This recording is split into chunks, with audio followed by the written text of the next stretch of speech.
Hi hello జిగ్రీస్. నా పేరు అలేఖ్య. మీకు ఒక పిట్ట కథ చెప్తాను, వినండి. అనగనగా ఒక అమ్మాయి. తనకి చాలా ఆశలు ఉండేవి, చాలా కలలు ఉండేవి. కానీ అవన్నీ తన లోపలే పెట్టుకుని ఎవరేమనుకుంటారో అనే ఆలోచనతో చాలాసార్లు వెనక్కి తగ్గేది. అలా ఎన్నో ఆలోచనల మధ్య ఒక్కరోజు తన ఆశలను బయటికి తీసుకురావాలి, తనలోని మాటలను పంచుకోవాలి అని నిర్ణయించుకుంది. ఆ నిర్ణయం ఏంటో తెలుసా?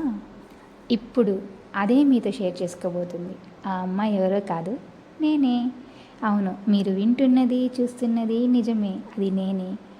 నేను యూట్యూబ్ స్టార్ట్ చేయాలని డిసైడ్ అయ్యాను. నాలో ఉన్న మాటలు, ఆలోచనలు, చిన్న చిన్న ముచ్చట్లు మీతో పంచుకోవాలని అనుకుంటున్నాను.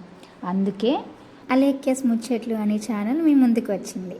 నన్ను మీరు ఆదరిస్తారని, బ్లెస్ చేస్తారని హృదయపూర్వకంగా కోరుకుంటున్నాను. మరి నా ఈ కొత్త ప్రయాణంలో మీరు కూడా నాతో ఉంటారని ఆశిస్తున్నాను. ఒక చిన్న నిర్ణయం, ఒక కొత్త ప్రారంభం.